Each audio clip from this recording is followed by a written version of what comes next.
নমস্কার 24 ঘন্টায় আপনাদের সকলকে স্বাগত। আপনাদের সঙ্গে রয়েছে আমি সঞ্চিতা এবং যে খবর প্রথমে আপনাদেরকে জানাবো, সুপ্রিম কোর্টের রায় দোষী সাব্যস্ত শশীকলা। 21 বছরের পুরনো মামলার রায় ঘোষণা হলো আজ। আয়ের সঙ্গে সঙ্গতিহীন মামলার রায় 4 বছরের কারাদণ্ডের নির্দেশ দিল সর্বোচ্চ আদালত। সোমনাথ দাস আমাদের প্রতিনিধি রয়েছেন আমাদের সঙ্গে মুহূর্তে টেলিফোন লাইনে। সোমনাথ, তাহলে সেক্ষেত্রে শশীকলার ভাগ্য ঠিক কি হতে চলেছে? দেখো সঞ্চিতা, এটা অত্যন্ত গুরুত্বপূর্ণ ডেভেলপমেন্ট। এই মুহূর্তে শশীকলা সরকার গঠনের দাবি জানানোর পরও রাজ্যপাল, তামিলনাড়ুর রাজ্যপাল বিদ্যাসাগর রাও তিনি কিন্তু ওয়েট করছিলেন, তিনি অপেক্ষা করছিলেন যে সুপ্রিম কোর্টের রায় কবে আসে। এবং কারণ জনপ্রতিনিধিত্ব আইনের যে সংশোধিত যে জনপ্রতিনিধিত্ব আইন, তাতে বলা হয়েছে যে কেউ যদি কোনো মামলায় 2 বছরের বেশি দোষী সাব্যস্ত হন কোনো রাজনীতিবিদ, তাহলে তিনি ভোটে দাঁড়াতে পারবেন না, তিনি কোনো পদে থাকলে সেটা খারিজ হয়ে যাবে এবং তার সাজার মেয়াদ শেষ হওয়ার পরে আরো 6 বছর তিনি কোনো নির্বাচনে কন্টেস্ট করতে পারবেন না। তাহলে সেই অর্থে কিন্তু সুপ্রিম কোর্টের রায় শশীকলার রাজনৈতিক ভবিষ্যৎটা অনিশ্চিত হয়ে গেল, কারণ তার 4 বছরের সাজার মেয়াদ এবং আরো 6 বছর তিনি ভোটে দাঁড়াতে পারবেন না, সব মিলিয়ে 10 বছর কিন্তু শশীকলাকে রাজনীতির বাইরে চলে যেতে হবে। এবং আদালত তাকে আত্মসমর্পণ করার নির্দেশ দিয়েছেন। বিচারপতি পিনাকি চন্দ্র ঘোষ এবং বিচারপতি অমিতাভ রায় 1000 পাতার রায় দিয়েছেন আজকে, তাতে শশীকলাকে ইমিডিয়েট আত্মসমর্পণ করার কথা বলা হয়েছে এবং বাকি সময়টা তাকে জেলে থাকতে হবে। এখন স্বাভাবিকভাবে এই মুহূর্তে যেটা প্রশ্ন হচ্ছে যে তাহলে শশীকলার রাজনৈতিক ভবিষ্যৎ এবং তামিলনাড়ুর রাজনীতি এখন তাহলে কোন পথে এগোবে? এক্ষেত্রে অবশ্যই সঞ্চিতা এটা বলার অপেক্ষা রাখে না যে অবশ্যই অ্যাডভান্টেজ পনিরসেলভম, কারণ এরপরে শশীকলার দিকে যে বিধায়করা ছিলেন সেই বিধায়করা কিন্তু আস্তে আস্তে শশী শিবির ছেড়ে পনির শিবিরের দিকে পা বাড়াতে পারেন, এরকম একটা সম্ভাবনা কিন্তু রয়েছে। আর হয়তো এখন যেটা মনে করা হচ্ছে, শশীকলা চেষ্টা করবেন যে নিজের কোনো প্রতিনিধিকে মনোনীত করা এবং সেক্ষেত্রে তার যে গত কয়েকদিন ধরেই আমরা দেখেছি শশীকলা কখনো কাঁদছেন, কখনো আম্মার সেন্টিমেন্ট উস্কে দেওয়ার চেষ্টা করছেন, এসবের সূত্র ধরে শশীকলা চেষ্টা করবেন। অবশ্যই তিনি একটা তো চেষ্টা করবেনই পনিরসেলভমকে আটকানোর জন্য নিজের কোনো মনোনীত ব্যক্তিকে রাজ্যপালের কাছে পাঠানো এবং তিনি শশী শিবিরের হয়ে তিনি আটকানোর চাইবেন রাজ্যপালের কাছে, এরকম একটা সম্ভাবনার কথা শোনা যাচ্ছে। তবে এই মুহূর্তে শশী শিবিরের বা তামিলনাড়ু বিধানসভার যে পরিস্থিতি, তাতে 127 বিধায়কের সমর্থন দরকার, 117 জন বিধায়কের সমর্থন দরকার। পনিরসেলভমের পক্ষে 7 জন রয়েছেন, শশীকলা শিবিরের পক্ষে রয়েছেন 127 জন। যদি 11 জন বিধায়ক, যেটা কিনা এখন মনে করা হচ্ছে যে শশীকলার বিরুদ্ধে রায় সুপ্রিম কোর্টের রায় যাওয়ার ফলে এখন এই 11 জন বিধায়ক, অন্তত মানে ন্যূনতম 11 জন বিধায়ক পনির শিবিরের দিকে চলে আসা শুধুমাত্র সময়ের অপেক্ষা। এবং সেক্ষেত্রে রাজ্যপাল যদি আস্থা ভোট ডাকেন, তাহলে কিন্তু শশী শিবিরে শশীকলা না থাকলে, এমনিতেই শশীকলা না থাকার ফলে এরপরে যিনি শশীকলার প্রতিনিধি হবেন, শশীকলা দীর্ঘদিন কোয়েস গার্ডেনের বাড়িতে আম্মার সহচর ছিলেন, যার ফলে তার পক্ষে কিছুটা হলেও সম্ভব হয়েছিল যে আম্মার উত্তরাধিকারী বলে নিজেকে প্রমাণ করা। কিন্তু শশীর যে নতুন প্রতিনিধি যিনি হবেন, যে সম্ভবত মনে করা হচ্ছে, তার ফলে সেটা আরো, তার পক্ষে সেটা আরো কঠিন হবে।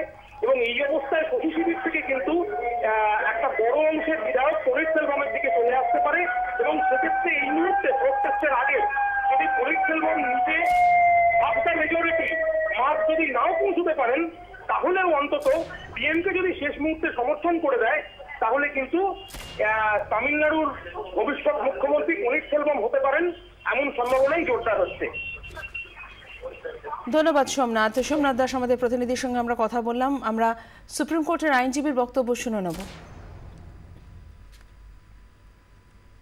The Supreme Court, by affirming the order of Michael Kunha, has established that corruption will not be accepted in this country, and Michael Kunha had made a very historic judgment, and Supreme Court had accepted the judgment and set aside the Karnataka High Court judgment, and today is a great day against corruption. প্রমাণ হয়ে গেল ঠিক পথেই চলেছিলেন রাজ্যপাল বিদ্যাসাগর রাও। Supreme কোর্টের রায় নিয়ে প্রতিক্রিয়া বিজেপির। वहां राज्य के जो राज्यपाल हैं उन पर प्रश्न उठाए थे, मुझे लगता है वो भी स्पष्ट हो गया है कि राज्यपाल साहब देख रहे थे कि वहां की स्थिति कैसे उभर के बन सकती है। एक जजमेंट आ रहा था और एक प्रकार से अनप्रेसिडेंटेड सिचुएशन था। अब जब आ गया, इसके जो भी परिणाम होंगे, जो भी कॉन्स्टिट्यूशनली करेक्ट होगा, संविधान के तहत सही होगा, वही किया जाएगा। শশীকলার ভাগ্য ঝুলে রইল সুপ্রিম কোর্টে, আর তাতেই রাজনীতির ঘুঁটি সাজানো শুরু করে দিয়েছে পনিরসেলভম শিবির। গত 5ই ফেব্রুয়ারি এআইএডিএমকে সুপ্রিমো হিসেবে নির্বাচিত হন শশীকলা এবং তারপরেই মুখ্যমন্ত্রী পদের অন্যতম দাবিদার হয়ে ওঠেন তিনি। প্রথমে যদিও চুপ থাকেন এবং তারপরে বেঁকে বসেন পনিরসেলভম। শশীকলার দাবি যে তার দিকে রয়েছে 129 জন বিধায়কের সমর্থন। অন্যদিকে শশীকলার বিরুদ্ধে বিধায়কদের আটকে রাখার অভিযোগ তুলে সরব হয়েছেন পনিরসেলভম। এই পরিস্থিতিতে এক সপ্তাহের মধ্যে আস্থা ভোট করাতে তামিলনাড়ুর রাজ্যপালকে নির্দেশ দিয়েছে সুপ্রিম কোর্ট এবং আজকের যে রায়, সুপ্রিম কোর্টের রায়, এবং তার আগে তামিলনাড়ু জুড়ে করা নিরাপত্তার বন্দোবস্ত করা হয়েছিল এবং আয়ের সঙ্গে সঙ্গতিহীন মামলার রায়ে শশীকলার কারাদণ্ড 4 বছরের কারাদণ্ডের নির্দেশ দেওয়া হয়েছে সুপ্রিম কোর্টের তরফ থেকে। 21 বছরের পুরনো মামলায় দোষী সাব্যস্ত হয়েছে শশীকলা এবং 10 বছরের নির্বাচনে তিনি অংশ নিতে পারবেন না। 4 বছরের কারাদণ্ডে এবং আরো 6 বছরের নির্বাচন থেকে তিনি দূরে থাকবেন। আমাদের সঙ্গে এই মুহূর্তে রয়েছেন ডেপুটি এডিটর ধ্রুবজ্যোতি প্রামাণিক।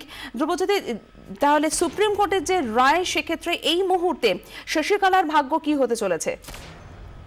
দেখো, সুপ্রিম কোর্টের যে রায়, আর যে বিচারপতি পিনাকি চন্দ্র ঘোষ এবং খুব অদ্ভুত সমাপতন দুই বাঙালি বিচারপতি পিনাকি চন্দ্র ঘোষ এবং বিচারপতি অমিতাভ রায়ের বেঞ্চ আজকে এই রায় দিয়েছে এবং রায়ে যেটা খুব স্পষ্ট করে বলা হয়েছে যে নিম্ন আদালতের যে রায়, সেই নিম্ন আদালতের রায়টা বহাল রাখা হলো। অর্থাৎ নিম্ন আদালতের কি রায় ছিল আমরা যদি একবার ফিরে দেখার চেষ্টা করি, নিম্ন আদালতের রায় এটাই ছিল যে জয়ললিতা, তামিলনাড়ুর প্রাক্তন মুখ্যমন্ত্রী, তার এই যে ঘনিষ্ঠ বন্ধু শশীকলা, তার স্বামী সুধাকরণ এবং আরো একজন, এই 4 জনের 4 বছরের জন্য কারাদণ্ডের নির্দেশ রায় দেওয়া হয়েছিল নিম্ন আদালতে এবং একই সঙ্গে 100 কোটি টাকা তাদেরকে জরিমানা করা হয়েছিল, যেটা পরে কর্ণাটক হাইকোর্ট পরে সেই রায়টা খারিজ করে দেয় এবং যার পরিপ্রেক্ষিতে জয়ললিতা তিনি ফের একবার তামিলনাড়ুর মুখ্যমন্ত্রীর পদে বসেন।